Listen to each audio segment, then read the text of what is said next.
Bom, essa é a segunda parte da aula sobre ondas longitudinais, onde a gente está falando basicamente sobre as ondas sonoras, né? Então vamos começar a discutir as propriedades físicas da velocidade do som, né? Então, deixa eu colocar aqui a apresentação. Bom, as notas de aula aqui, né? Bom, então o som ele vai se propagar como uma onda longitudinal, né? Mas a gente vai fazer uma relação aqui com a velocidade, como é que a gente calculou a velocidade de propagação da onda numa corda, né? Então a velocidade de propagação de uma onda numa corda é a raiz da tensão dividido pela massa específica linear, tá? Então aqui a tensão ela está relacionado com uma propriedade elástica, né? Elástica do meu sistema. Então imagina que em vez de ter uma corda, eu tenho um cabo de aço, né? Então perceba que a tensão vai ser diferente. Eu não vou conseguir ter ondas tão características como as ondas numa corda, né? Que tem uma flexibilidade muito maior, né? E aqui no segundo, aqui embaixo, né? No divisor, eu tenho a massa específica linear que está relacionado com a propriedade inercial.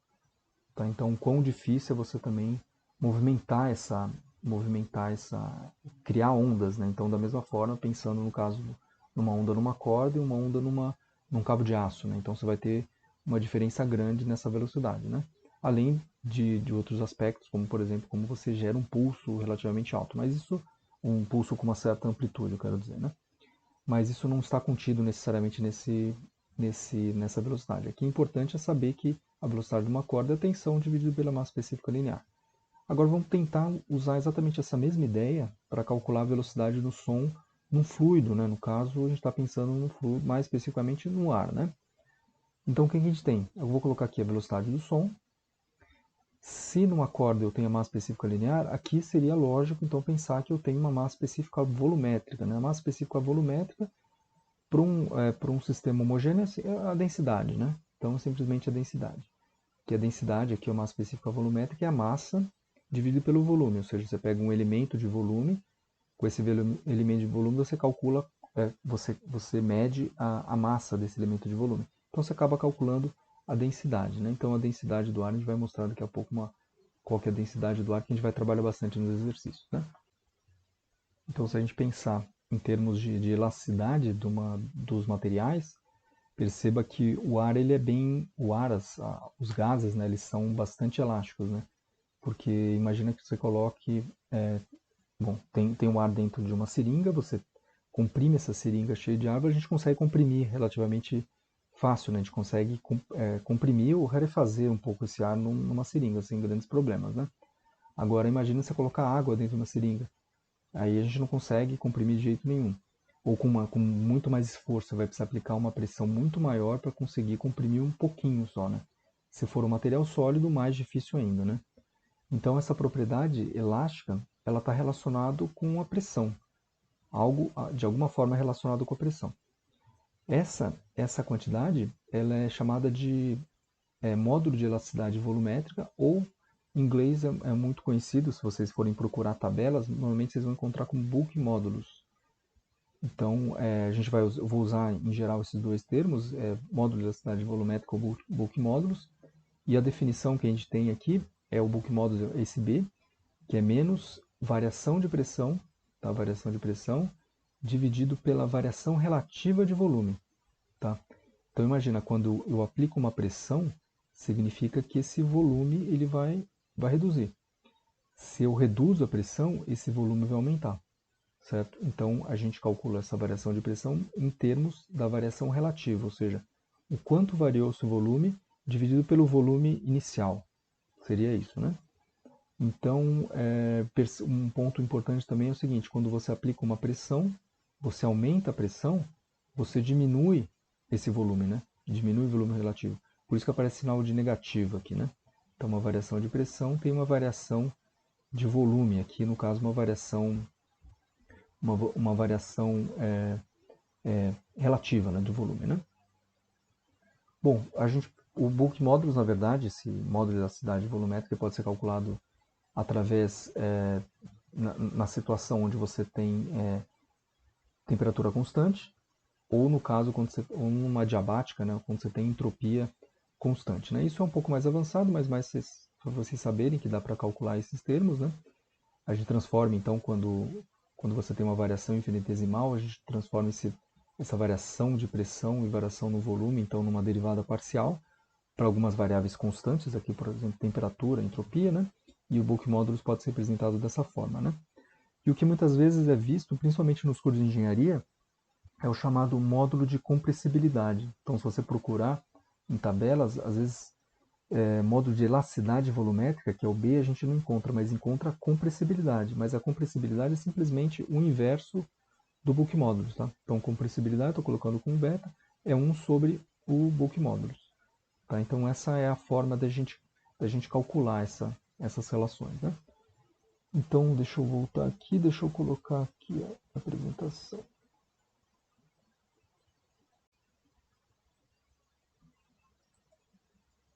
Então, aqui para a gente ter alguma noção de alguns valores de velocidade, né? Só colocando outra vez aqui, então, velocidade é a raiz do bulk modulus, ou seja, a propriedade elástica do meio dividido pela massa específica volumétrica. Então, o bulk modulus é representado pela uma variação de pressão dividido por uma variação relativa de volume, tal quanto que uma pressão gera uma variação relativa no volume. Tá? E a massa específica volumétrica, como eu falei, material homogêneo, é massa por volume. Né? Aqui tem alguns valores de velocidade do som. O que a gente mais vai trabalhar efetivamente é esse valor padrão, né? Que é a velocidade no ar, do som no ar a 20 graus Celsius, né? 343 metros por segundo. Tá? Então, basicamente, é esse caso que a gente vai mais trabalhar. Mas tem vários outros casos aqui, né, que estão no hélio, né, então se aumenta bastante essa velocidade, no hidrogênio, materiais líquidos a velocidade é maior, materiais sólidos é maior ainda, né, então você tem outras formas de condução desse som, porque você tem uma rede cristalina muito... quando existe uma rede cristalina muito bem organizada, né, sem grandes deformações, então a velocidade do som ele se propaga muito mais fácil, né? No caso, quando a gente tem então o ar, no caso o líquido que é mais desorganizado, essa velocidade ela demora um pouco mais para ser propagada, né? Por causa da inércia mesmo, a inércia de movimento das partículas, né? Então ela acaba sendo um pouco mais lenta do que no sólido, onde você tem uma rede cristalina super organizada, né? Então só mais um tópico também que eu quero mostrar aqui das notas de aula. Como eu falei, o som audível, né, é de 20 Hz a 20.000 Hz, e a velocidade do som é 343 metros por segundo. Vamos pegar esse valor como padrão, e vamos ter uma ordem de grandeza, então, dos comprimentos de onda, né, que a gente tem, por exemplo, quando você liga um aparelho de som, qual que seria o comprimento de onda dessas ondas sonoras no nosso ambiente, né? Então veja que para a velocidade de 343 metros por segundo e 20 Hz, o comprimento de onda então é 17,5 metros. Né? Então é um comprimento de onda enorme. Né? O comprimento de onda das ondas mais graves, né, ela é bem grande. Né? E no caso, para o som mais agudo que a gente tem, que a gente consegue detectar, né, que é 20.000 Hz, as ondas sonoras então têm um comprimento de onda de 1,7 centímetros. Tá? Então ele é muito mais localizado. Né? Nos próximos capítulos, não, mas mais para frente nesse mesmo capítulo a gente vai discutir um pouco essas propriedades. A gente não vai especificamente falar de reverberação, de reflexão, mas algumas ideias pelo menos vão ser dadas e isso está diretamente relacionado com o comprimento de onda, né?